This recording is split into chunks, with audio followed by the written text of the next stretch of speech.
Camille raised her champagne glass beneath the crystal chandeliers of the Four Seasons ballroom and smiled like she had already won. 300 people stood in black tie and evening gowns, the kind of crowd that wrote checks with more zeros than I had ever seen in my bank account. Investors, senators, board members, old friends of my father who still called him Tommy when they were 2 drinks in. The orchestra had just finished a Gershwin set. Waiters floated between tables with silver trays. It smelled like perfume and money. I was seated near the back, close to the service doors, where the staff slipped in and out with plates of filet and truffle risotto. I had chosen that seat myself. It was easier to disappear there. Camille tapped the microphone lightly. The room quieted almost instantly. She thanked the board of Harrington Capital. She thanked our father for his visionary leadership. She thanked our mother for her unwavering support. She spoke about resilience and legacy and the future of Chicago finance. Her voice was polished, steady, the product of years in Ivy League classrooms and private equity boardrooms. Then she looked straight at me, and she laughed softly. Growing up with Lila taught me patience, she said.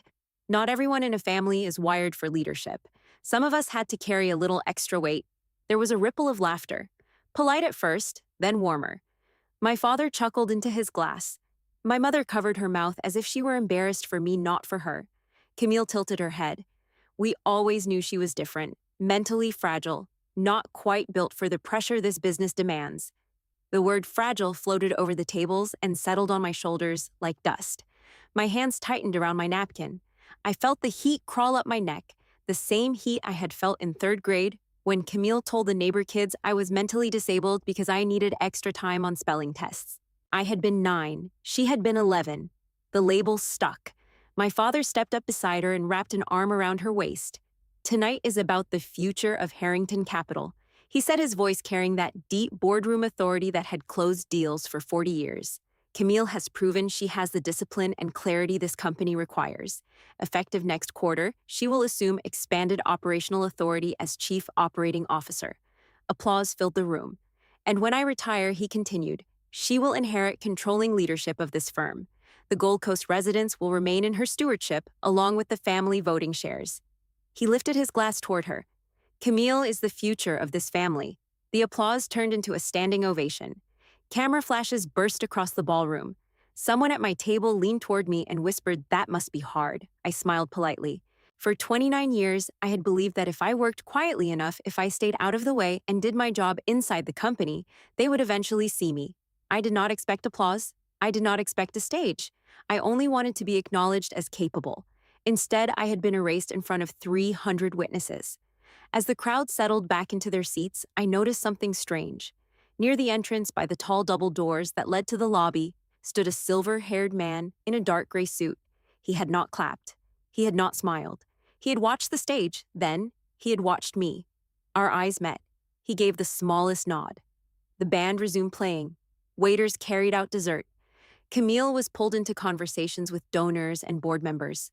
My father basked in congratulations. My mother repeated the word proud so many times it lost meaning. I remained at table 27 close to the kitchen doors, invisible again. 2 investors at the next table leaned close to each other. That must be the sister, one of them murmured. The unstable one. I focused on the candle in front of me so I would not turn around. When the speeches ended and people began drifting toward the bar, the silver-haired man crossed the ballroom floor with deliberate steps. He stopped at my table. "Miss Harrington," he said quietly. I looked up. "Yes, my name is Victor Hale. I represented your grandfather." The noise in the ballroom seemed to fade for a moment. My grandfather, Edward Harrington, had founded Harrington Capital in a rented office in 1974. He had died 2 years ago.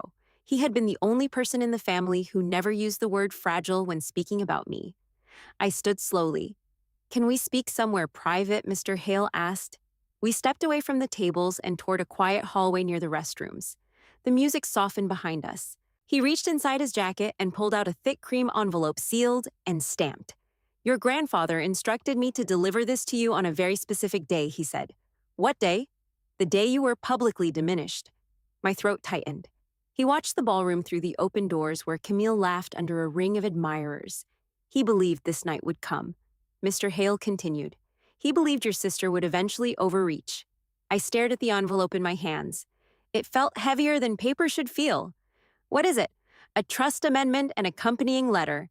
You should read it somewhere quiet. I would suggest sooner rather than later. Why now? Because timing matters in business, Miss Harrington. Your grandfather understood that better than anyone. Before I could ask another question, he added something that made my pulse spike. There is also a deadline attached. Then he nodded once and walked back toward the ballroom, blending into the crowd like he had never been there. I stepped outside onto the balcony overlooking downtown Chicago. The night air was cool. Traffic moved below in steady lines of red and white lights. The city felt enormous and indifferent. Inside, the celebration continued. I broke the seal. The first page was a formal amendment to the Harrington Family Voting Trust. Legal language, dates, signatures, notarized. My grandfather's signature was unmistakable. Halfway down the second page, my eyes caught the line that made the world tilt. Effective upon any public declaration, removing Lila Harrington from succession or executive eligibility, 52% of all controlling voting shares of Harrington Capital shall transfer irrevocably to Lila Harrington. 52%? Controlling shares. My breath came in shallow bursts. The document continued. The transfer was to be immediate and binding, subject only to formal acknowledgement by the board within 72 hours of notice. There was an attached valuation summary. The estimated value of those shares stood at approximately $36 million. $36 million. I pressed my palm against the balcony railing to steady myself. For years, I had been told I lacked the mental capacity to handle pressure. For years, Camille had described me as unstable, slow, fragile, and my grandfather had quietly placed majority control of his company in my name. I flipped to the handwritten letter. Lila, if you are reading this, then the pattern has completed itself. I did not read further. Footsteps approached behind me. I folded the papers quickly, but did not hide them. Camille stepped onto the balcony, closing the door softly behind her. There you are, she said. I was wondering how long you would hide out here. I am not hiding. She smiled, but it did not reach her eyes. You always take things personally, Lila. It was a joke. You know that. You called me mentally fragile in front of the board. She shrugged lightly. Perception matters. Investors like clarity. They like to know who is capable and who is not. It avoids confusion later. So this was strategic. Everything is strategic, she said. The city lights reflected in her eyes. For a moment, I saw not my sister, but a competitor. You should not try to compete with me, she continued. This is bigger than you. Dad agreed that inactive heirs should not complicate governance. It is cleaner this way. Inactive heirs. Is that what I am? You have always struggled under pressure, Lila. This firm requires resilience. Not everyone is built for that. She glanced at the envelope in my hand.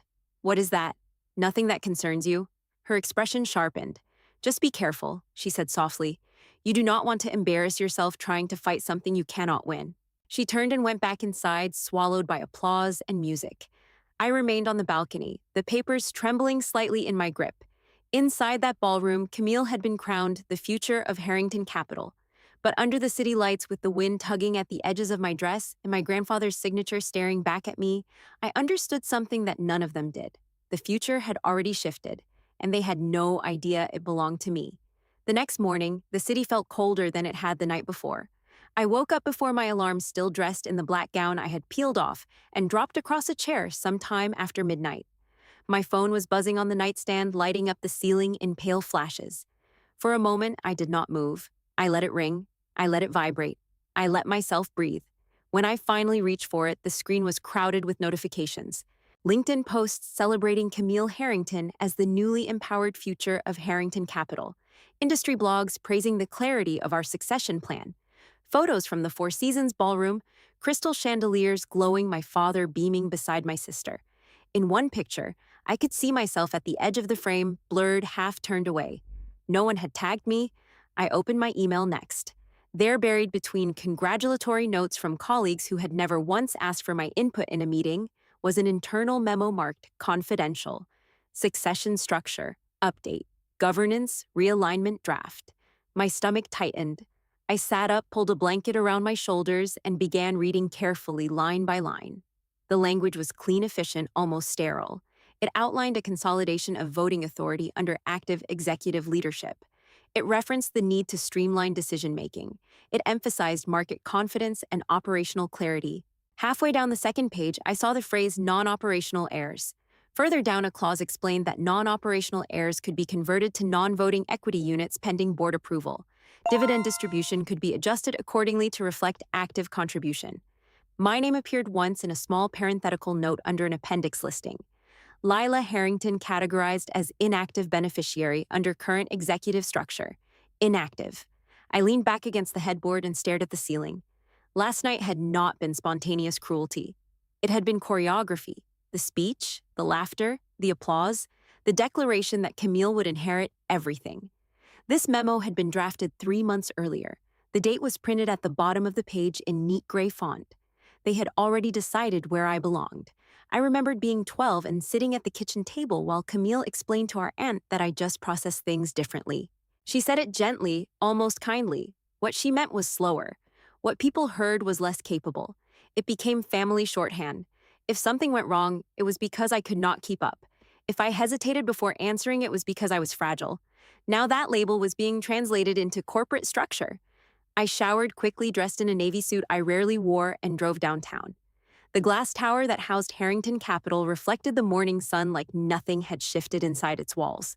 Security nodded as I passed through the lobby. A few associates glanced up from their phones and then looked down again as if eye contact might force them to choose a side too soon. Inside the elevator, I reread the memo.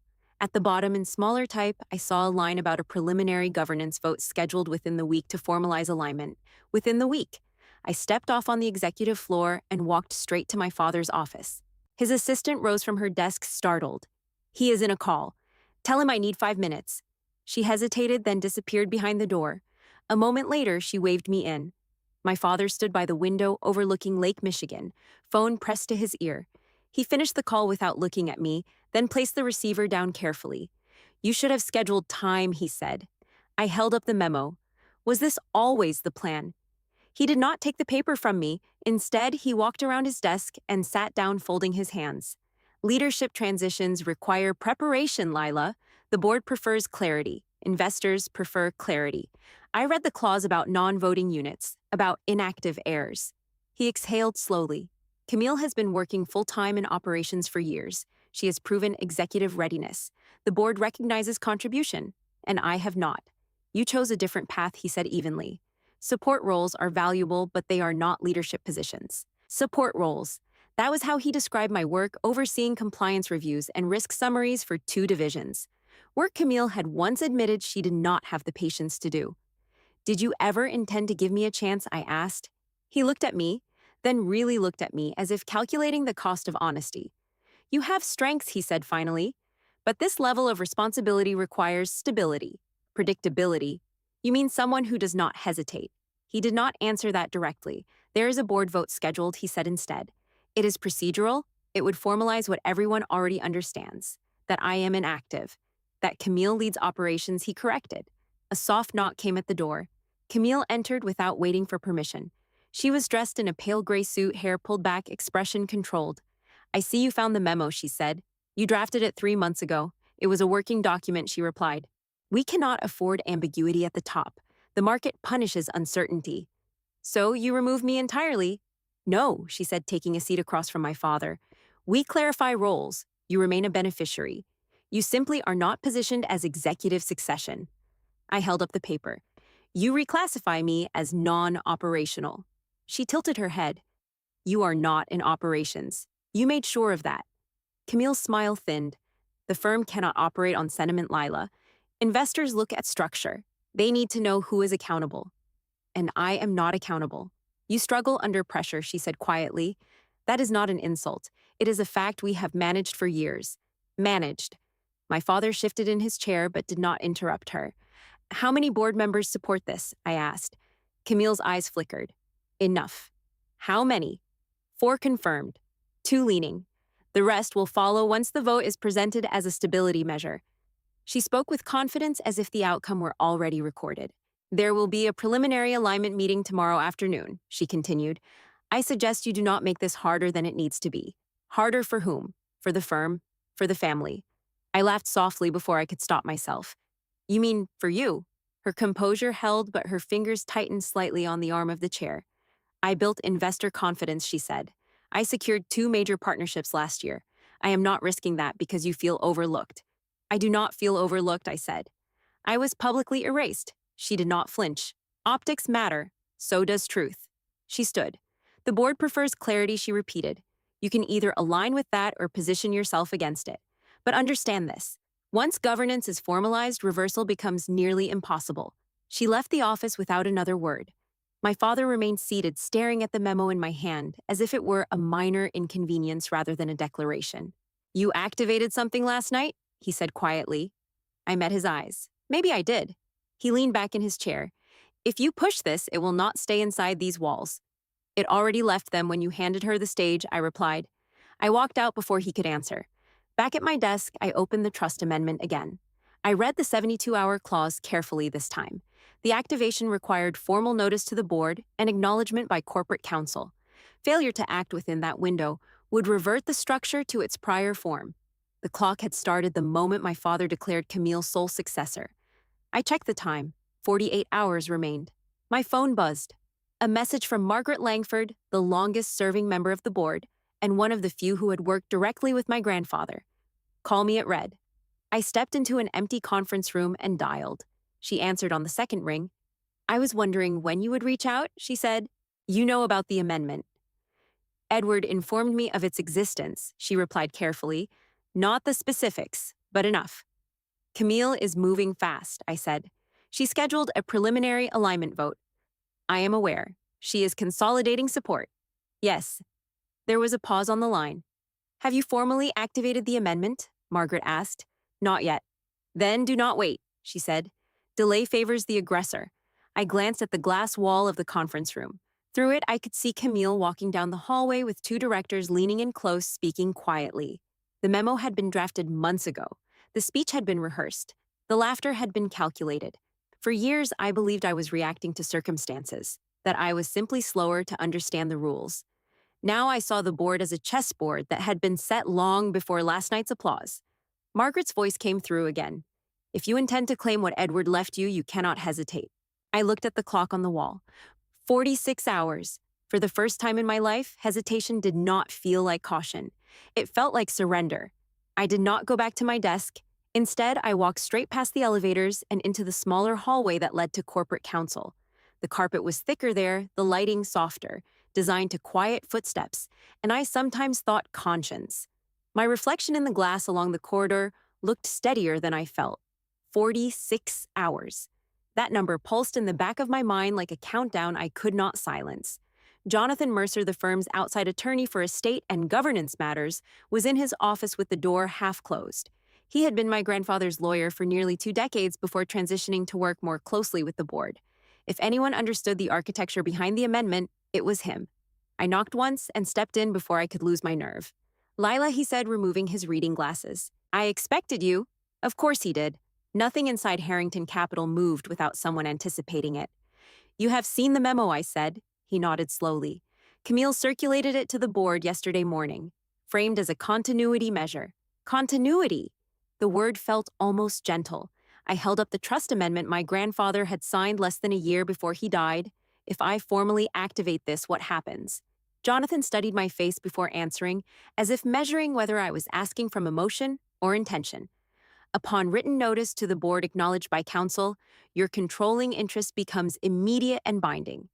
51% of voting shares transfer to you personally. Any governance restructuring inconsistent with that interest becomes void. Immediate. He leaned back in his chair. You understand that this will escalate matters. They are already escalating, I said. Yes, but privately. Once this is filed, it becomes official record. I stepped closer to his desk.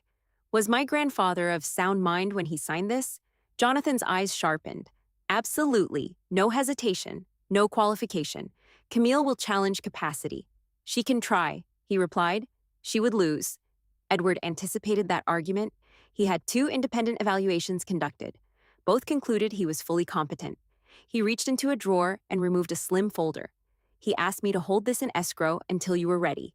Inside were copies of the medical evaluations notarized and dated. I felt something shift in my chest.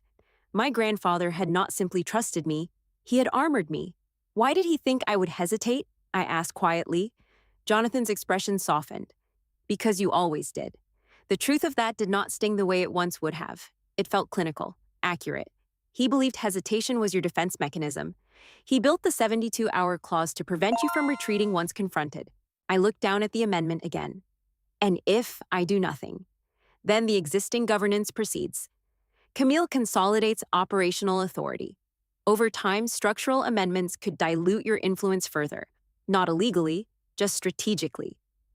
Strategically. My grandfather had once told me that strategy without conscience becomes appetite. I had not understood him then. I did now. Jonathan slid a blank legal notice across his desk. If you intend to activate sign here, I will countersign and deliver to the board within the hour. The pen felt heavier than it should have. For years, I had been the one who reviewed contracts, who summarized risk exposure, who flagged inconsistencies for others to act on. I had never been the one to trigger anything. I signed. Jonathan did not smile. He did not congratulate me. He simply added his signature beneath mine and stood. It will be delivered before the close of business, he said. As I left his office, my phone vibrated. A text from Camille. We need to talk. Now. I did not answer. Back in my office, I closed the door and sat down for the first time that day. My hands were steady. My pulse was not. Within 20 minutes, my inbox pinged. Notice of controlling share activation. The email was formal, direct, devoid of emotion. It confirmed receipt of my activation notice and scheduled an emergency board session for the following morning at 10. 10. Less than 24 hours. The hallway outside my office grew louder than usual. Doors opening, low voices. A quick knock. Then my father entered without waiting. What did you file? He asked. The question was not shouted. It was controlled. That made it sharper. I activated the amendment. His jaw tightened. You did not consult me. You did not consult me when you drafted the memo. This is not the same. No, I agreed. It is not. He stepped further into the room and closed the door behind him. Do you understand what this does to investor confidence? Investor confidence was already leveraged against me, I replied. This simply corrects the structure. Camille appeared in the doorway seconds later as if drawn by instinct. Her composure was intact, but her eyes were different. Alert. Calculating? You went around us, she said. I followed the terms set by grandfather. She crossed her arms. You are making this public. The amendment is private until recorded, I said. The board session is internal. You think that will contain it? I held her gaze. You think consolidating me out would? For a moment, the room was silent, except for the faint hum of the air conditioning. You are forcing a vote you cannot control, she said finally. No, I answered. I am forcing clarity. My father looked between us as if trying to calculate the least damaging outcome. If this becomes adversarial, he said carefully, relationships will not recover. Which relationships? I asked. The ones where I sit quietly while you decide my value. Camille stepped closer. You do not have operational experience at this level. I have oversight experience at this level, I said, which includes understanding risk exposure, including the volatility in the private fund you accelerated last quarter. Her eyes flickered just briefly. That fund was vetted. It bypassed full compliance review, I replied. My father's head turned toward her. It was time-sensitive, she said quickly. Time-sensitive does not mean exempt. I did not raise my voice. I did not need to. The shift in the room was subtle but real. For the first time, Camille was not speaking from a position of unchallenged momentum. You are escalating this beyond necessity, she said. You escalated it when you categorized me as inactive. She inhaled slowly, regaining her composure. The board will see this for what it is. Yes, I said. They will. She left without another word. My father lingered a moment longer. You are risking more than control, he said. I know. He studied me as if searching for the hesitation he had grown accustomed to. He did not find it. The rest of the afternoon unfolded in murmurs and closed doors. Directors arrived unexpectedly. Calls were made behind glass walls. Assistants avoided eye contact. By 6, the building had thinned out, but the tension had not. Margaret called just before I left. You moved quickly, she said. So did she. She gave a soft, approving sound. That is often how succession battles begin, with one side assuming the other will remain quiet. And how do they end? With whoever understands the structure better. I looked out the window at the darkening skyline. Tomorrow decides that. Not entirely, she replied. Tomorrow decides whether the board believes you belong at the table. After I hung up, I sat alone in my office for a long time. The framed photo of my grandfather on the bookshelf seemed almost amused. as if he had anticipated this exact configuration of tension. I thought about the night in the ballroom, the laughter, the whisper of the word fragile carried between tables, the way Camille's smile had widened when the applause grew louder. I no longer felt the burn of embarrassment. What I felt now was focus. Tomorrow the board would sit around the long walnut table and look at me differently, not as the quieter daughter, not as the one who hesitated, but as the majority shareholder of Harrington Capital. The difference between those two versions of me was not money. It was decision. And in less than 12 hours, that decision would be tested. The boardroom felt smaller than I remembered. Maybe it was the way the blinds were half-drawn, filtering the late morning light into thin gray stripes across the walnut table. Maybe it was the silence. 12 chairs, 12 people who had known me since I was a child, trailing behind my grandfather through these halls, quiet and observant, always slightly behind the conversation. Today, no one was speaking over me. Robert Kincaid, the board chairman, cleared his throat and adjusted the stack of documents in front of him.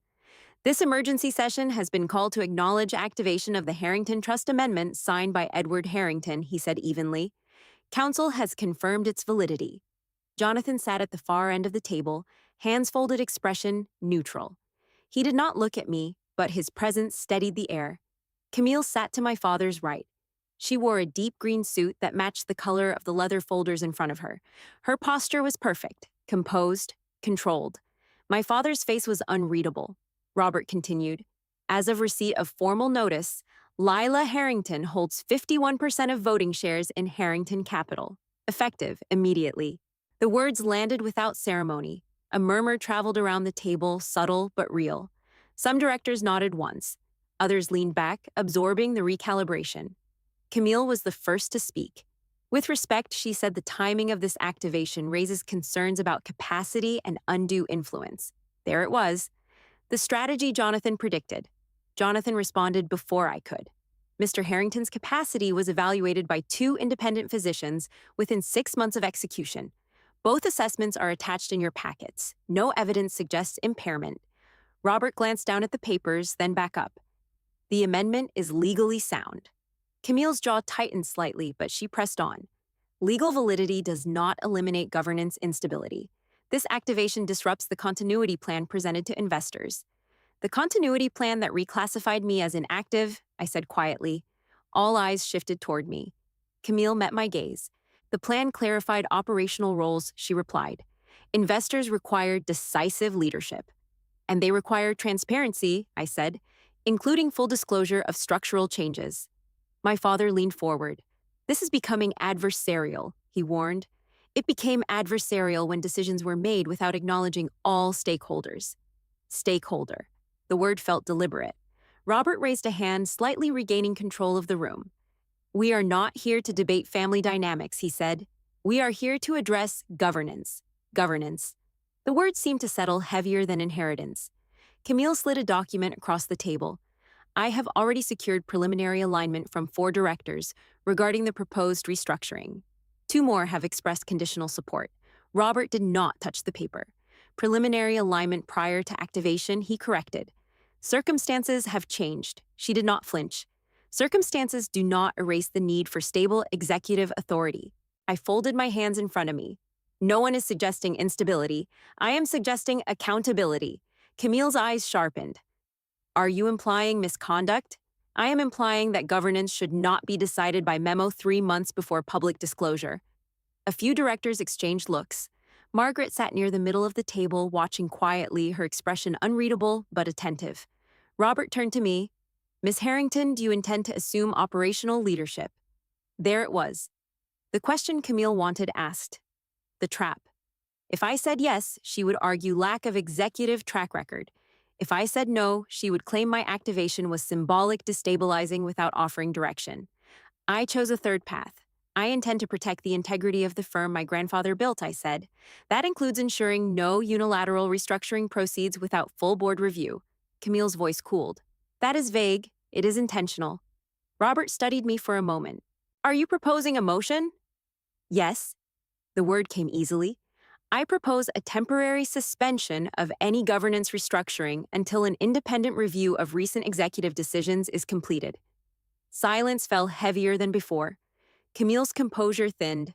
On what grounds? On the grounds that the accelerated private fund introduced last quarter bypassed full compliance review. The air shifted. My father's head turned toward her sharply. That fund was time-sensitive, Camille repeated. Time-sensitive does not negate procedure. One of the directors, Henry Walsh, leaned forward. Is there documentation supporting this claim? I opened the folder in front of me and slid copies of the compliance summary across the table. The initial review was flagged incomplete, I said. It was pushed through before full risk assessment. Camille's eyes locked on mine. You are weaponizing internal process to undermine leadership. I am invoking internal process to protect shareholders.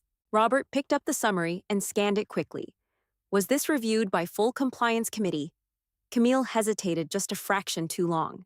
It was reviewed by senior analysts, she said. Not the full committee, Henry pressed. The window was narrow, she replied. Margaret finally spoke. Narrow windows are precisely when oversight matters most. The room grew quieter. This is not about personal rivalry, Margaret continued. It is about fiduciary duty. Camille's fingers tightened around her pen. You are overreacting to a procedural acceleration. I am reacting to pattern, I said. Pattern. The word lingered. Robert set the papers down. Given the activation of controlling shares and the questions raised regarding procedural adherence, I move that we call for an independent governance audit before proceeding with any restructuring. He looked around the table. All in favor. Hands rose slowly. 1, 2, 3, 4, 5. Camille kept hers still. 6. My father hesitated, then did not raise his. 7. The majority. The motion carries, Robert said evenly. Camille sat back in her chair, her expression no longer polished but sharpened by calculation. This is unnecessary theater, she said. No, Margaret replied. It is protection? My father spoke quietly. The market will interpret this as fracture. Only if we appear divided, Robert said. He looked directly at Camille. Transparency stabilizes more than secrecy ever will. For the first time since the ballroom, I saw something flicker in my sister's eyes that was not control. It was uncertainty. The meeting adjourned shortly after. Directors filed out in pairs, voices low, expressions thoughtful rather than alarmed. Camille remained seated. When the room was nearly empty, she stood and approached me. You think this is victory? She said softly. No, I answered. I think this is balance. You are not prepared for what comes next. Neither are you. Her gaze hardened. You are risking everything for principle. I held her stare. You are willing to risk me for optics. She did not reply. As I left the boardroom, I felt the weight of the shift. It was not explosive. It was structural. A recalibration of gravity. In the hallway, Margaret touched my arm lightly. You did not overreach, she said. That matters. For now, I replied. Yes, she agreed. For now. I walked toward the elevators alone. Through the glass walls, I could see Camille standing by the window, at the end of the corridor, phone pressed to her ear, already moving pieces I could not yet see. The audit would begin within days. Documentation would surface. Conversations would unfold behind closed doors. Control had shifted, but the fight had not ended. If anything, it had just entered a deeper layer. And I knew she would not yield quietly. The audit team arrived 3 days later. They did not look dramatic or accusatory. 2 men in dark suits, 1 woman with a leather portfolio, and sharp eyes, all polite, all professional. They shook hands in the lobby, accepted visitor badges, and moved through the glass doors with the quiet authority of people who understood that documentation speaks louder than personality. By noon, word had traveled through every floor of Harrington Capital. Assistants whispered near copy machines. Analysts lingered longer at their desks. Phones rang more often than usual. Camille's office door remained closed. I was reviewing quarterly summaries when a message appeared on my screen from Daniel Ortiz, the senior compliance officer who had quietly flagged the private fund months ago. Can we talk? I met him in a smaller conference room near the west corridor. He looked uneasy, not frightened, but cautious. I assume this is about the fund, I said. He nodded. The initial review raised volatility concerns. The exposure level was high for our typical profile. Why was it approved? Daniel hesitated. Because it came directly from executive leadership. Camille. He did not say her name, but he did not need to. Was the full committee informed? He exhaled slowly. No. We were told it was time-sensitive and would be retroactively reviewed. Retroactively. That word carried weight in compliance circles. It meant justification after commitment. Did you document your concern? Yes, he said. It is in the internal log. I studied him carefully. Why did you not escalate further? His jaw tightened slightly. Because when executive authority signals urgency, escalation becomes political. Political. That was the word that had hovered over my family for years without being spoken. I thanked him and returned to my office with the log summary he forwarded minutes later. The timestamps aligned with the accelerated approval Camille defended in the boardroom. Pattern. The word echoed again. By mid-afternoon, Camille requested a meeting. She did not wait for me to come to her. She entered my office without knocking, closed the door behind her, and remained standing. You are building a narrative, she said. I am reviewing documentation. You are encouraging the audit team to dig beyond scope. The scope is governance adherence. Her expression was controlled, but I could see the calculation working beneath it. You realize the market watches instability. The market watches transparency more closely. She took a step closer. If this escalates publicly, it harms all of us. It harms us more if it remains hidden. She stared at me, searching for the hesitation she once relied on. Do you think the board trusts you more than they trust me? I think the board trusts evidence. For a moment, silence stretched between us. You are not prepared for executive pressure, she said quietly. You have never carried it. You never let me. She did not deny that. The audit will find no misconduct, she said. If that is true, you have nothing to fear. Her gaze hardened. You mistake this for fear. I studied her face. For years, I believed Camille's dominance came from certainty. Now, I saw something else beneath it. Control had been her language. Without it, she seemed less fluent. You categorized me as inactive, I said. You drafted that months ago. That was not stability. That was elimination. She inhaled slowly. The firm requires clarity. The firm required fairness. She turned toward the door. This is not over, she said. No, I agreed. It is not. After she left, I sat alone and reread the compliance log. Each timestamp, each flagged note, each email chain. My grandfather had once told me that risk is rarely loud at first. It whispers. It suggests. It rationalizes. I thought about the night in the ballroom, the applause, the whisper of fragile. I no longer felt fragile. Late that afternoon, Margaret stopped by my office. She closed the door gently behind her. The audit team requested preliminary summaries from the last 3 quarters, she said. Good. They are thorough. They should be. She studied me for a moment. You understand this will widen the lens. Meaning they may uncover more than the fund. I considered that. Transparency does not scare me, it scares others. She nodded slowly. There is something else you should know. She handed me a slim folder. Camille met privately with 2 directors last week. She assured them that succession was uncontested and that the restructuring vote would pass quietly. Quietly. She underestimated you, Margaret said softly. No, I replied. She assumed I would hesitate. Margaret's expression softened. That assumption no longer serves her. When she left, I remained seated, staring at the skyline beyond the glass. My phone buzzed again. A message from my father. Dinner tonight. Not a question. I arrived at the house at 7. The dining room was set, but the atmosphere was nothing like the ballroom. No chandeliers glittering for applause, no cameras, just 3 place settings. Camille arrived minutes after I did. We sat in near silence as the food was served. Finally, my father spoke. This cannot become public scandal, he said. It becomes scandal only if misconduct exists. You are jeopardizing decades of reputation. Reputation built on what? On discipline? On leadership? On decisiveness? And on dismissing dissent. Camille's fork paused mid-air. You are turning compliance review into character assassination. No, I said. I am turning it into accountability. My father leaned back. Do you believe Camille incapable of leading? I believe no one should lead without oversight. His eyes moved between us. You both think this is about structure. It is about power. Yes, I said quietly. It is. Camille's voice was cooler now. You activated the amendment to force relevance. I activated it to prevent erasure. The room fell silent again. My father looked older than I had ever seen him. This family built something extraordinary, he said. Do not dismantle it from ego. Ego would have been staying quiet to preserve comfort, I replied. Camille pushed her chair back slightly. The audit will conclude within weeks. Until then, speculation helps no one. Agreed, I said. She met my eyes. If the audit clears me, what then? Then governance continues under full transparency. And if it does not? The question lingered. Then we adjust. Dinner ended without resolution. As I drove back to my apartment, the city lights blurred softly against the windshield.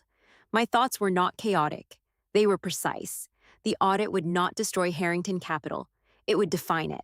And if more surfaced, if additional layers of acceleration and omission appeared, the board would have to confront something larger than sibling rivalry.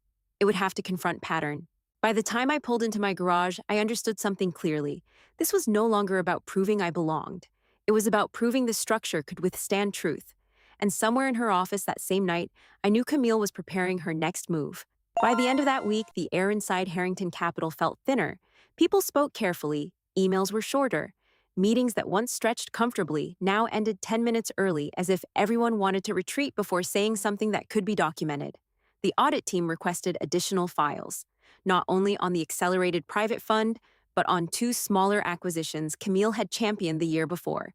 Nothing dramatic, nothing explosive, just a widening lens. On Monday morning, I was called into another executive session. This time, the blinds were fully open. Sunlight poured across the table, unforgiving and clear. Robert sat at the head as usual, Margaret beside him, Henry to his left. Camille directly across from me, my father's slightly angled hands clasped too tightly. Jonathan was present again. Robert began without ceremony. Preliminary findings indicate procedural deviations in the accelerated fund approval. Not criminal, not fraudulent, but inconsistent with established compliance protocol. Camille remained composed. Deviation does not equal misconduct, she said evenly. Correct, Robert replied. However, the board must consider whether deviation under executive authority constitutes governance risk. Governance risk. The phrase was colder than accusation. My father cleared his throat. We are overcorrecting, he said. In volatile markets, agility matters. Agility and accountability are not mutually exclusive, Margaret answered quietly. I did not speak at first. I watched. Camille leaned forward slightly. Every decision I made was intended to increase firm value. The fund performed above projection in the first quarter. Performance does not erase process, Henry said. Her gaze shifted toward me. This is what you wanted. What I wanted was oversight. She turned back to the board. The timing of this review aligns conveniently with my sister's activation of control. We cannot ignore that context. Robert's voice remained steady. Context does not invalidate documentation.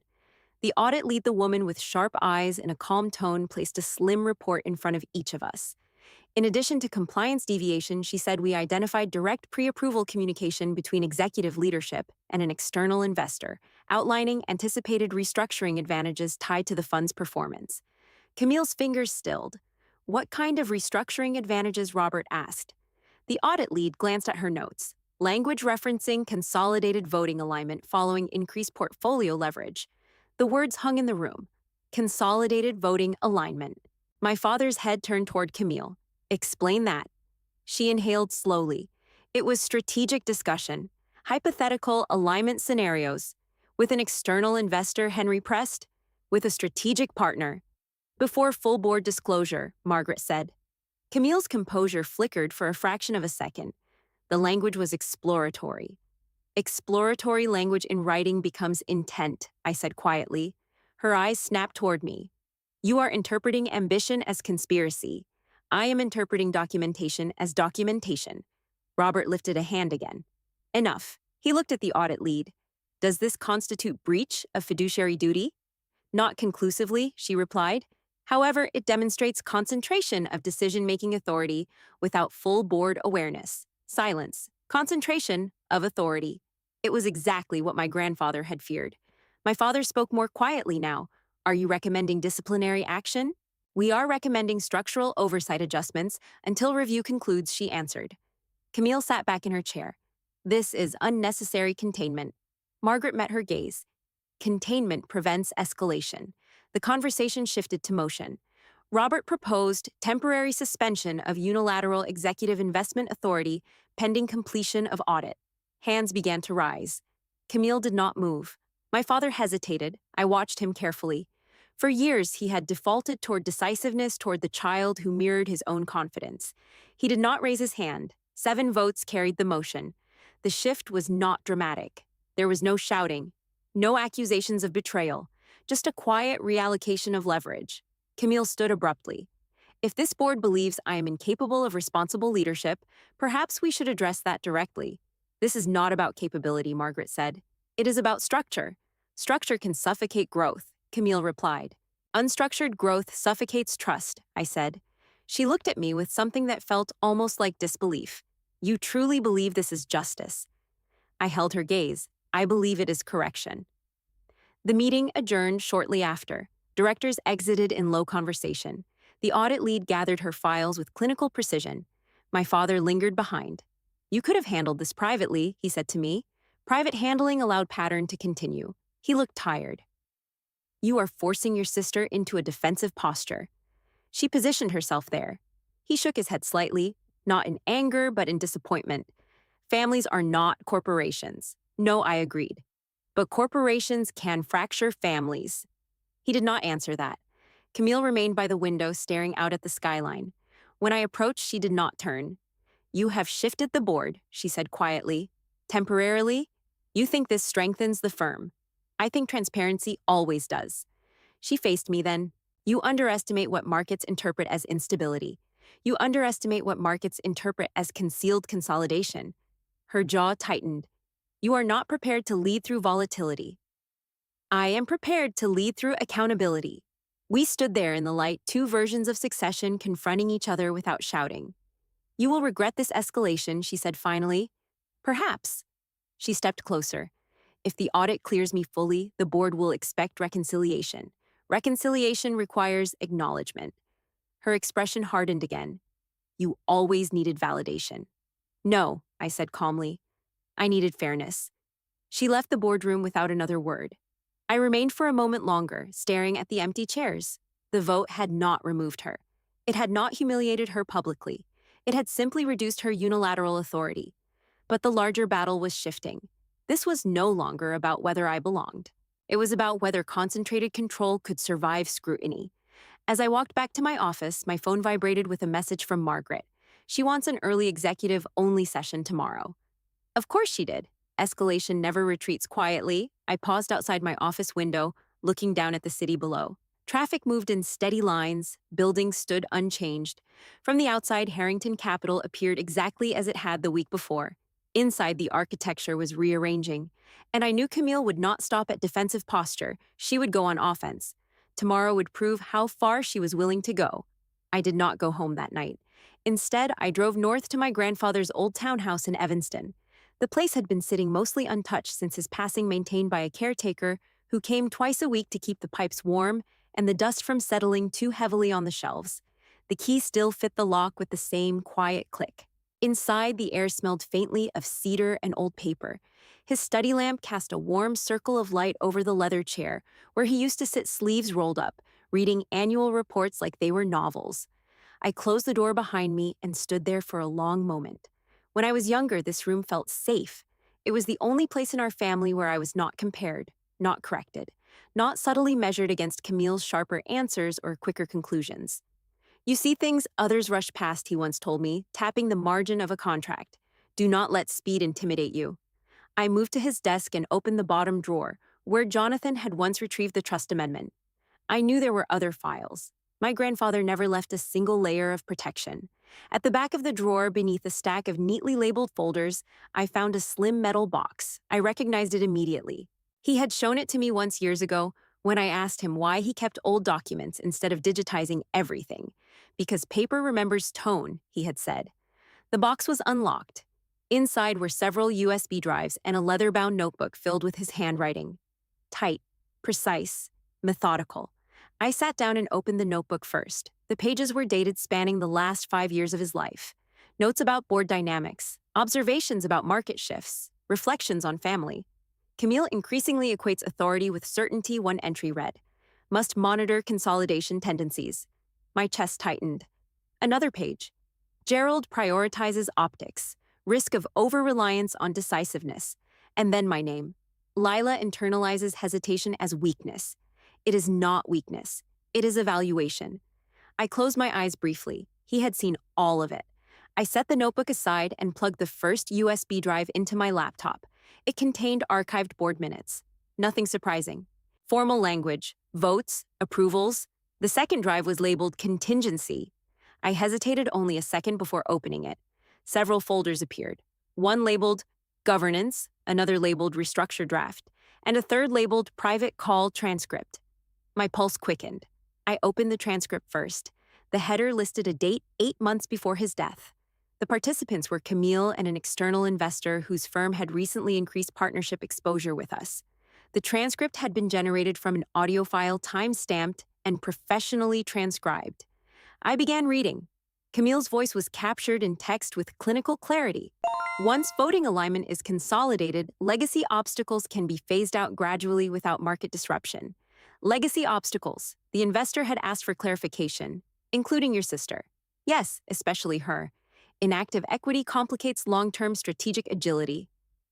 I stopped reading. The room felt colder. I scrolled further. We cannot have fragmented authority, Camille had continued. The trust structure will eventually require simplification. Simplification. Elimination disguised as efficiency. I sat back in the leather chair and stared at the screen. This was not improvisation born from pressure. This was design.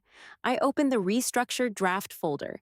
The document mirrored the memo I had confronted in my father's office, but it was older. The metadata showed it had been created months before the ballroom announcement. Highlighted sections outlined dividend adjustments for non-operational heirs, conversion of voting equity to passive units, gradual dilution through board-approved amendments. My name appeared in the appendix. Inactive beneficiary pending consolidation. Consolidation. I opened the governance folder next. Inside was a scanned copy of an email from my grandfather to himself. The subject line read, Observation. He had summarized the private call with Camille, noting concern over pre-approval discussions with external partners. He had written one line beneath it, Ambition without oversight becomes appetite. I closed the laptop slowly. For years, I believed my sister's confidence was reactive, that she moved quickly because she trusted her instincts. Now I saw it differently. She had not simply stepped into leadership, she had been preparing to remove competition quietly. The capacity challenge, the restructuring memo, the accelerated fund. It was all part of the same architecture. I stood and paced the length of the study. Anger rose, but it was not explosive. It was clarifying. This was no longer about whether I felt dismissed at dinner tables. It was about a pattern of consolidation that bypassed transparency. My phone buzzed in my pocket. A message from Margaret. She requested executive-only session at 9. Claims governance instability due to majority activation. I stared at the screen. Of course she would pivot, I typed back. I will be there. Before leaving, I copied the transcript and draft documents onto my own encrypted drive, not as ammunition, as evidence. My grandfather had not left me power alone. He had left me record. On my way out, I paused in the doorway of the study. You did not just protect me, I murmured softly into the empty room. You anticipated her. The night air outside was sharp. I drove back toward the city with the USB drive in my coat pocket, the weight of it heavier than its size suggested. By the time I reached my apartment, I knew tomorrow would not be about compliance deviations. It would be about intent. And intent once documented is harder to dismiss than deviation. I placed the drive on my kitchen table and poured myself a glass of water. Camille believed I had reacted emotionally to being sidelined. She did not yet understand that I had shifted to documentation. Tomorrow, in that executive session, she would attempt to frame my activation as instability. I would frame her consolidation as design. And design, when exposed, changes everything. The executive session began at 9 sharp. No assistants, no observers. Just the board council and the two of us seated across from each other at the long walnut table that had witnessed 3 decades of Harrington decisions. The morning light was unforgiving. No shadows to soften expressions. Robert opened the meeting without pleasantries. We are here to address concerns regarding governance stability following majority activation and ongoing audit review, he said. Camille folded her hands neatly in front of her. The activation has introduced uncertainty among key partners, she began. Several have reached out directly to express concern about strategic continuity. I watched her carefully. Her tone was measured, not emotional. Uncertainty or surprise, I asked. Surprise creates uncertainty, she replied smoothly. Henry shifted in his seat. We have not seen evidence of investor withdrawal. Not yet, Camille said. But perception matters. Perception. The word felt familiar. Robert looked toward me. You requested time to present additional documentation. I nodded. Yes. My pulse was steady. I reached into my briefcase and placed the encrypted drive on the table. This documentation predates the restructuring memo and the public succession announcement, I said. It concerns pre-approval communications and long-term consolidation strategy. Camille's eyes narrowed slightly.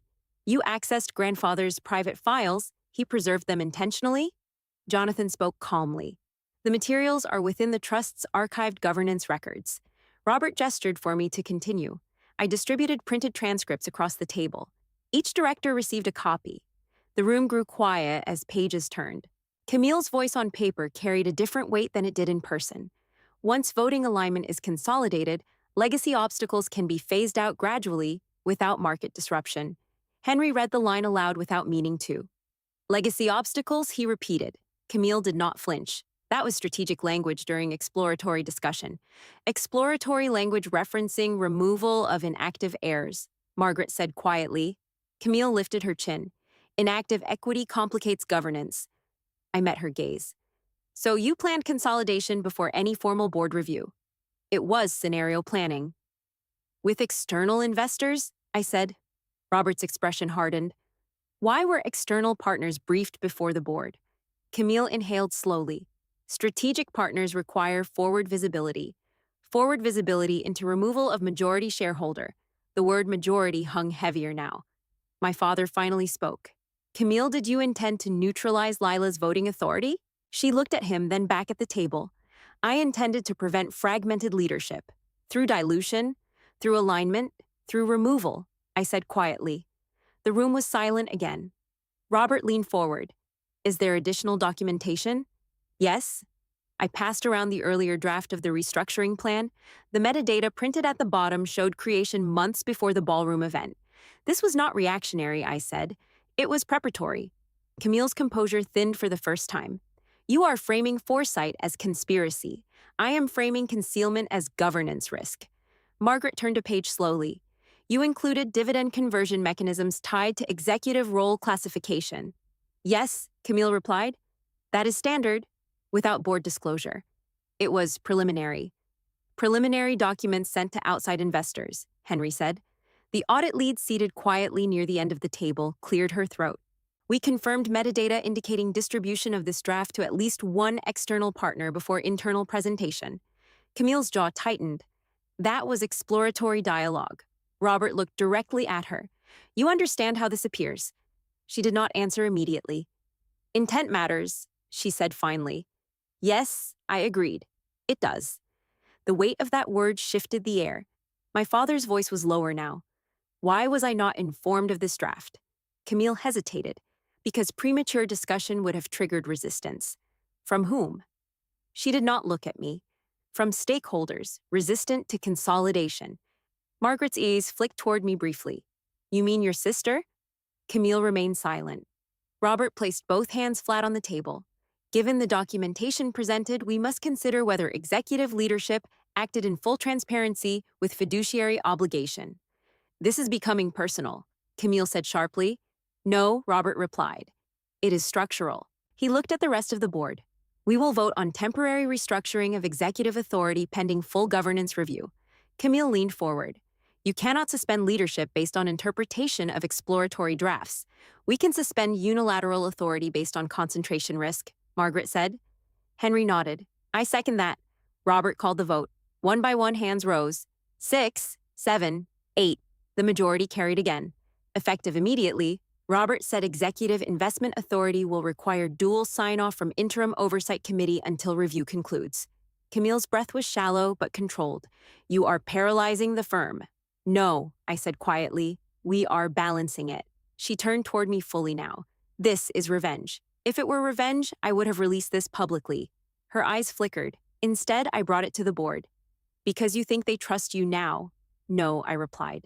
Because they trust documentation. Silence. Robert looked at me. Do you intend to assume operational leadership? The room waited. I felt the weight of it, the expectation that I would seize the seat across from my father. I shook my head. Not at this time. A faint ripple moved through the room. I propose appointment of independent interim oversight to ensure stability while governance review completes. Margaret nodded once. Measured. Camille stared at me as if recalibrating. You do not want the chair, she said. I want the structure to hold. My father leaned back slowly. For the first time in years, he did not appear certain of where authority sat. Robert closed his folder. The vote stands. Oversight Committee effective immediately. Governance review expanded to include restructuring communications. The meeting adjourned without further argument. Chairs scraped softly against wood. Papers were gathered. Directors exited in low conversation. Camille remained seated long after the others left. When only the two of us remained in the room, she spoke without raising her voice. You were never supposed to have leverage. I studied her carefully. You were never supposed to need control to feel secure. Her eyes hardened, but there was something else beneath it now. Not fear. Recognition. You have shifted the center of gravity, she said. No, I replied. I revealed it. She stood slowly. This will not end here. I did not doubt that. I watched her leave the boardroom and felt the weight of what had happened settle fully into place. This was no longer about succession optics. It was about documented intent. And documented intent, once exposed, does not disappear quietly. As I gathered my papers, I understood something clearly. The board had not removed her. They had contained her. For now. And containment is never the final move. The preliminary audit report arrived 48 hours later. It was not dramatic. No bold accusations, no red-stamped warnings. Just 30 pages of measured language and careful conclusions delivered to the board's private portal. I read it twice before the formal session began. Procedural deviation confirmed. External pre-alignment communication acknowledged. Concentration of executive authority identified as governance risk. Recommendation for structural adjustment pending final review. No criminal exposure, no fraud, but no exoneration either. At 10 o'clock sharp, the board reconvened. This time the atmosphere was different. Not tense in the same way. Not reactive, it felt heavier. Decisive. Robert looked older than he had a week ago. We have reviewed the preliminary findings, he began. The question before us is structural stability going forward. Camille sat upright, hands clasped, face calm. The report confirms no illegality, she said immediately. Correct, Robert replied. It confirms concentration risk and procedural deviation. Risk is inherent in leadership, she answered. Unmonitored risk is liability, Henry said quietly. I remained silent at first. For months, maybe years, I had tried to insert myself into conversations like this and been gently redirected. Today, no one redirected me. Robert turned to me. As controlling shareholder, do you wish to bring forward a motion? The room waited. I stood slowly. Yes. My voice was steady, but I felt the gravity of it in my chest. I move that we formally recognize the amended trust structure and transition executive authority into a shared oversight model, effective immediately. Camille's head lifted slightly. Shared oversight is already in place temporarily. Temporary measures signal instability, I replied. Formal recognition signals structure. My father leaned forward. Lila, this is moving too quickly. It has been moving quietly for months, I said. Camille's composure sharpened. You are attempting to reframe succession under the guise of governance. I am reframing governance under the reality of succession. The words landed clean. Robert glanced at his notes. Clarify your motion. I propose the following. 1. Formal acknowledgement of my 51% controlling share. 2. Removal of unilateral executive authority from the COO position. 3. Appointment of an interim CEO selected by board vote while full governance reforms are implemented. Silence. My father's face drained slightly. You are removing her. I am removing unilateral authority, I corrected. Camille's voice dropped lower. This is escalation beyond necessity. No, I said. It is correction beyond denial. She leaned forward. If the board votes this through, it signals internal fracture. If the board refuses, it signals tolerance of concealed consolidation. Margaret spoke next. The distinction matters. Henry nodded. The trust amendment cannot be symbolic. It must be structural. Camille looked directly at me. You always needed validation. I met her gaze evenly. I needed fairness. Robert raised a hand. Before we proceed, does anyone wish to speak against the motion? My father stood slowly. This firm has thrived on decisiveness, he said. Dividing authority risks paralysis. Dividing authority risks accountability. Margaret replied calmly. No dividing authority distributes accountability. My father looked at me. You are not prepared to carry this. I felt the weight of that sentence, years of it. I am prepared to protect what grandfather built. Camille's jaw tightened. You think he chose you because you are better? No, I answered. I think he chose me because I would not hide structure behind optics. The room fell silent again. Robert cleared his throat. We will vote. He began calling names alphabetically. Each director answered clearly. Yes, yes, yes, no, yes, no, yes. The count moved slowly but steadily. 7 in favor, 3 opposed, 1 abstention.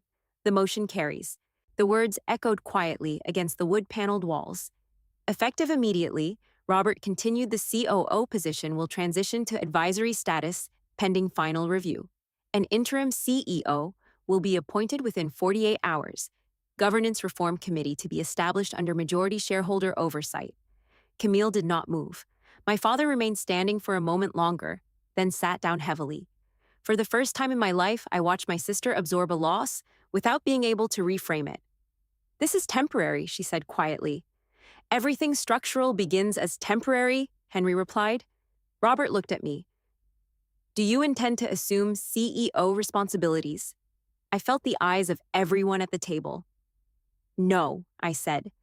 A ripple of surprise moved through the room. I do not seek the chair. I seek reform. Camille blinked. You do not want control. I want integrity. Margaret allowed herself the smallest smile. Then the board will convene to identify interim leadership. The meeting adjourned formally, but no one rose immediately. The shift had happened, not loudly, not theatrically, but permanently. Camille stood at last. She looked at me not with anger, but with a kind of recalculation. You have altered the trajectory of this firm, she said. No, I replied. I prevented quiet alteration. My father approached us both. This could have been handled differently. It was handled transparently, I said. He searched my face for hesitation, perhaps hoping to find the old version of me. It was not there. Camille walked toward the door without another word. As she reached it, she paused briefly. You believe this is justice. I believe this is balance. She nodded once, not in agreement, but in acknowledgement. When the room emptied, I remained seated alone for a moment. 7 votes, 7 directors who chose structure over consolidation. The firm was no longer centered around a single axis. It was distributed. And distribution once implemented is difficult to reverse. My phone buzzed. A notification from the Chicago Business Chronicle, requesting comment regarding internal leadership restructuring. The news had already begun to travel. I stared at the message for a long second. What had shifted inside the boardroom would not stay contained. The fight for control was over. Now came the consequences. By sunrise, the story was no longer ours alone. My phone vibrated before my alarm went off. Notifications stacked across the screen. Missed calls from an unknown number that I knew belonged to a reporter. 3 emails marked urgent from investor relations. A text from Margaret that simply read, "Brace yourself." I sat up slowly and opened the first article. Leadership restructure at Harrington Capital signals governance shift. The tone was measured but curious. It mentioned internal review. It referenced the amended trust. It noted that the heir apparent had been placed under oversight pending final audit. Heir apparent. Camille. I scrolled further. Sources close to the board described the transition as corrective rather than punitive. Corrective. That word was going to follow us for a while. By 8:30, I was in my office. The building felt different. Not chaotic, not panicked, but alert. Investor relations had already scheduled 2 calls for me. Me, not my father, not Camille. The first call was with a long-standing institutional partner based in New York. The managing director's voice was calm, almost conversational. We are not concerned about the shift itself, he said. We are concerned about continuity. Continuity remains intact, I replied. Oversight has been strengthened, not destabilized. He paused briefly. Your grandfather was disciplined. Yes, we invested because of that discipline. You will continue to see it. Another pause. Your sister briefed us last week that succession was uncontested. There it was. She moved early, I said. I appreciate transparency, he replied. We prefer to be informed before being surprised. Understood. By the end of the call, there was no withdrawal, no threat, just caution. The second call echoed the first. Investors wanted clarity, not perfection. Clarity I could provide. Around noon, Camille issued a formal internal statement. She framed the restructuring as responsible governance evolution. She did not mention the transcripts. She did not mention the draft consolidation language. She emphasized teamwork, stability, long-term vision. It was polished, controlled. I read it twice. There was no apology. There was no acknowledgement. But there was no denial either. In the early afternoon, my father asked me to come to his office. He stood when I entered, which he had not done in years. This did not have to become public, he said. It became public when it required documentation. He walked to the window, hands clasped behind his back. You have shifted perception. Perception was already being shaped. He turned toward me. Your sister feels cornered. She cornered herself. He did not disagree. I worry about fracture. Fracture existed before the vote. He studied me. You have become decisive. I smiled faintly. You used to call it hesitation. He looked down briefly. Perhaps I misread it. That was as close to admission as he was capable of. Later that afternoon, I received confirmation that the board had appointed Robert as interim CEO while governance reforms were implemented. Camille's executive authority was formally reduced to advisory capacity, pending full audit conclusion. Not removed, reduced. The distinction mattered. When I walked through the executive floor that evening, conversations quieted slightly, but not in the old way. Not dismissively, more curiously. Daniel stopped me near the elevators. For what it is worth, he said some of us have waited a long time for process to matter more than personality. I nodded. Process protects everyone. He smiled briefly. Exactly. At 6:30, my phone buzzed again. Can we meet? Camille's message read. No time, no context. I agreed. We met in the smaller conference room overlooking the river. No assistants, no board. Just the two of us and the hum of city traffic below. She arrived first. Her posture was composed, but the armor looked thinner. You have achieved what you wanted, she said. I did not answer immediately. I achieved structural recognition.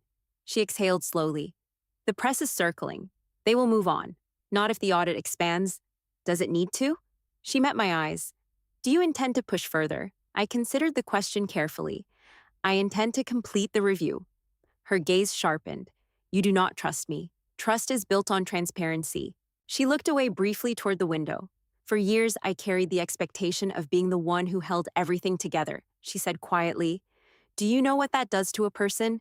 It makes them equate control with security. She looked back at me surprised. You think this is about security? Partly. She shook her head. It is about survival. No, I said. It is about dominance. The word landed hard. She stood. You have never carried the weight I have. You never let me try. She inhaled sharply. If I step back too far, the market will interpret weakness. If you refuse oversight, they will interpret concealment. She studied me for a long moment. You are different. No, I replied. I am documented. For the first time, her composure cracked slightly. You believe this makes you stronger. It makes the firm stronger. She walked toward the door, then paused. If the audit clears me fully, what then? Then we rebuild under transparent structure. And if it does not, then we adjust accordingly. She left without another word. I remained by the window watching the river move steadily beneath the bridge. The firm had not collapsed, investors had not fled, the sky had not fallen, but something fundamental had shifted. Control was no longer implied. It was examined. As I gathered my things to leave, my phone buzzed once more. An alert from the Business Journal. Family power struggle at Harrington Capital raises. Questions about succession governance. Power struggle. The phrase was not inaccurate, but it missed something essential. This had never been about struggle alone. It had been about exposure, and exposure does not end with one vote. It ripples. I turned off the lights in my office and stepped into the hallway, aware that what happened inside our walls would now unfold under public scrutiny. The boardroom battle was over. The reckoning was just beginning. Sunday dinner felt unfamiliar in a house I had grown up in.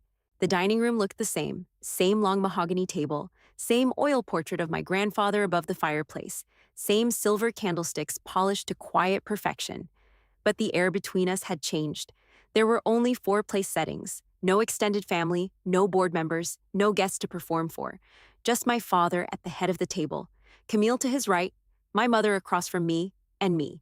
The silence during the first few minutes was almost careful.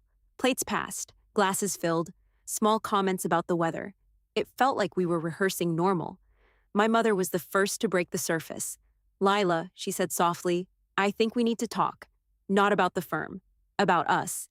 Camille's fork paused mid-air. My father remained quiet. I nodded. After dinner, we finished the meal without further confrontation. It was strange how ordinary it looked from the outside. 4 adults sharing food in a quiet dining room. No one would have guessed the boardroom votes or the headlines.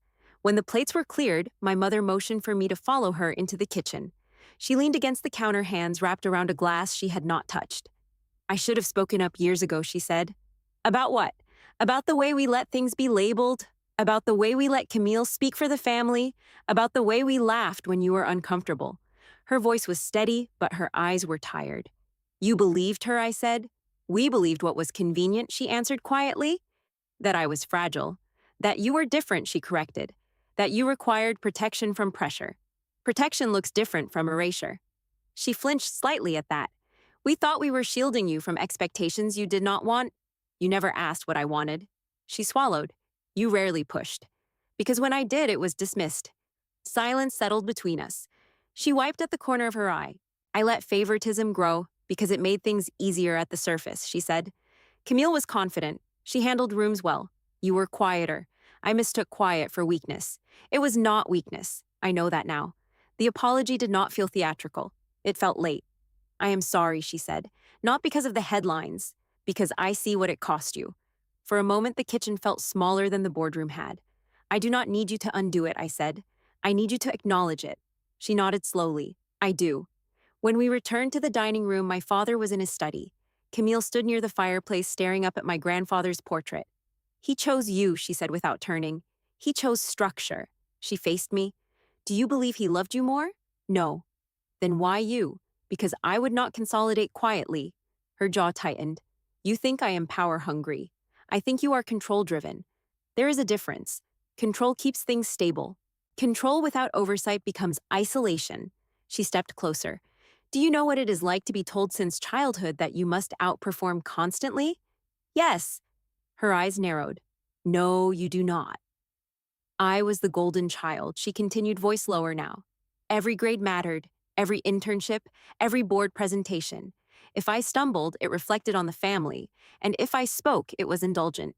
She looked at me sharply. "You were given space to be soft. I was labeled incapable." She did not answer that.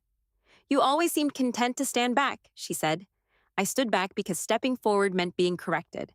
Her posture shifted slightly, less defensive. "When grandfather began mentoring you privately, I felt replaced. He did not replace you. He balanced you." She exhaled slowly. Balance felt like threat. There it was. "You believed if I gained leverage, you lost identity." Her silence confirmed it. "You were never supposed to have leverage," she said again, but softer this time. "And you were never supposed to remove me to feel secure." The truth sat between us, not explosive, just undeniable. My father entered the room then. He closed the study door behind him. "This family built something that mattered," he said quietly.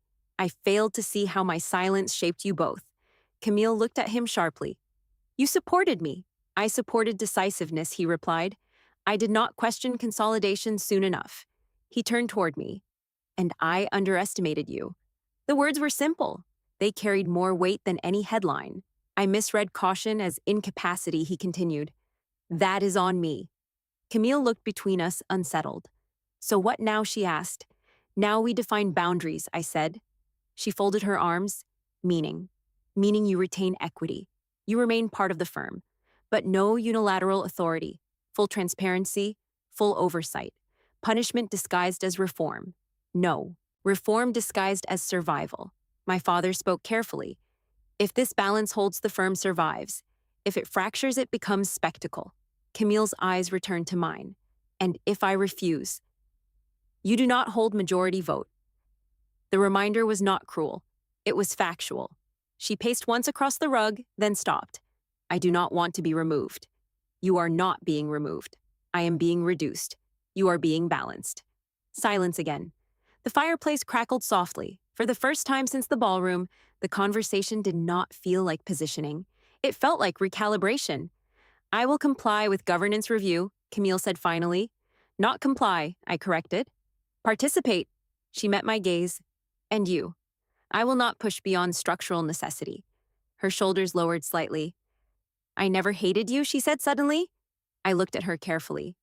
You dismissed me. Yes, but I did not hate you. I nodded once. I did not hate you either.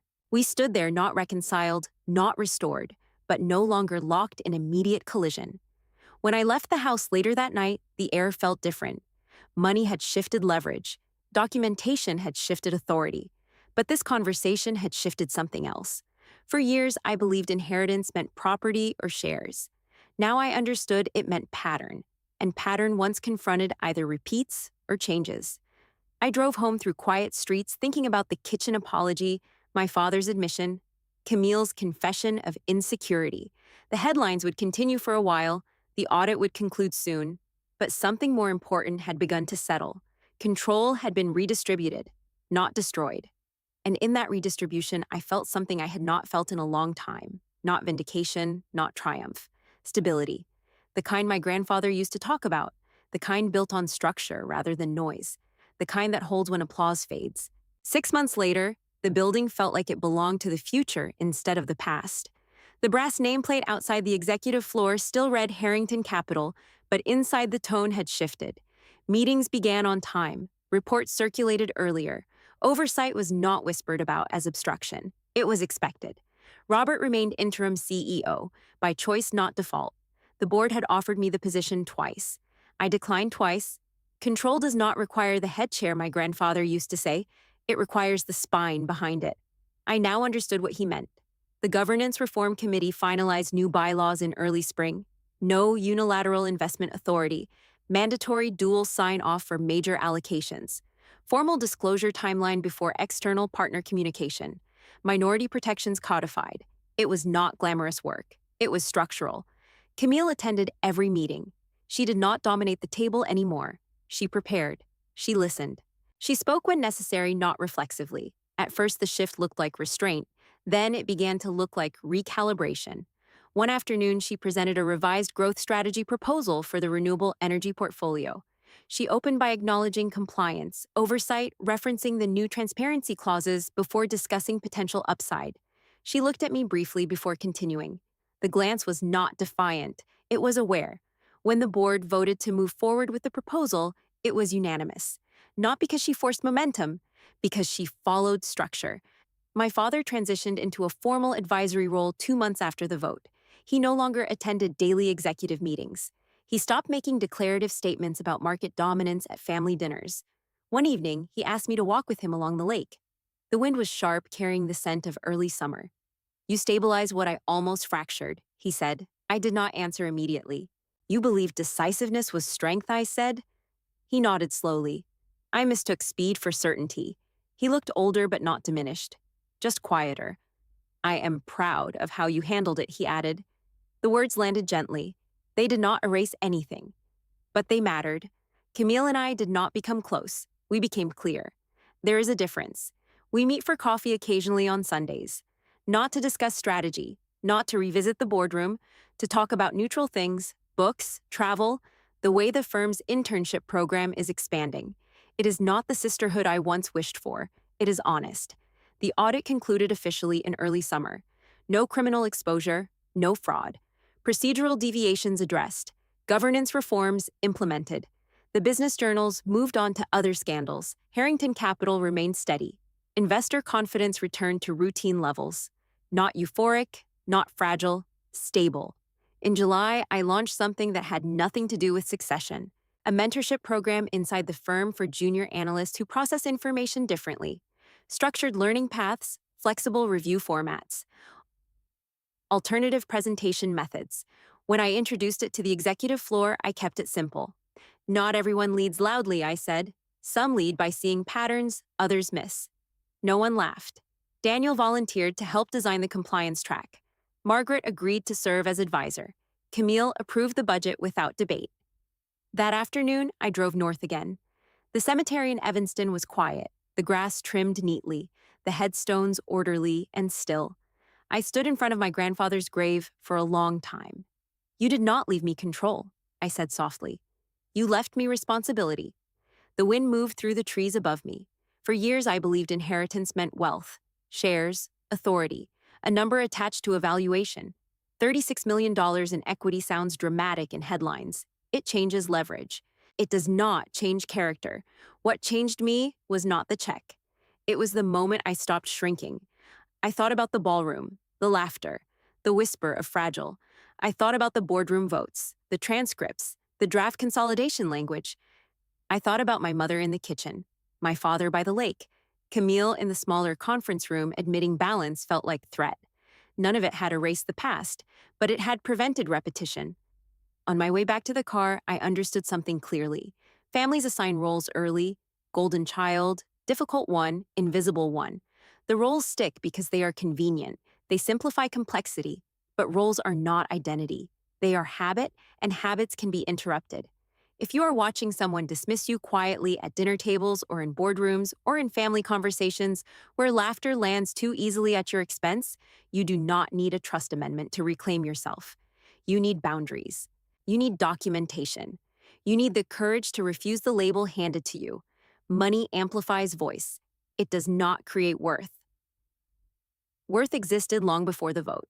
If this story feels familiar, if you have ever been called the incapable one while someone else was applauded, remember this: silence is not weakness, caution is not incapacity, and control without transparency always leaves a record. I stand in a firm that no longer treats me as inactive. Not because I shouted louder, because I refused to be erased quietly. My sister once called me fragile. Today, I hold the majority stake in the company she tried to consolidate without me, not as revenge, as balance. And that is the real inheritance. Disclaimer: this video is created solely for informational, educational, and entertainment purposes. While we strive to ensure our content is thoughtful and well-researched, it is based on publicly available sources, including news articles, social media discussions, public forums, editorial analyses, and user-generated content. Please note that we do not guarantee absolute accuracy, nor do we claim to provide official, definitive, or exhaustive information. This content does not constitute professional advice of any kind. We strongly encourage viewers to perform their own fact-checking and consult reliable sources before forming opinions or making decisions.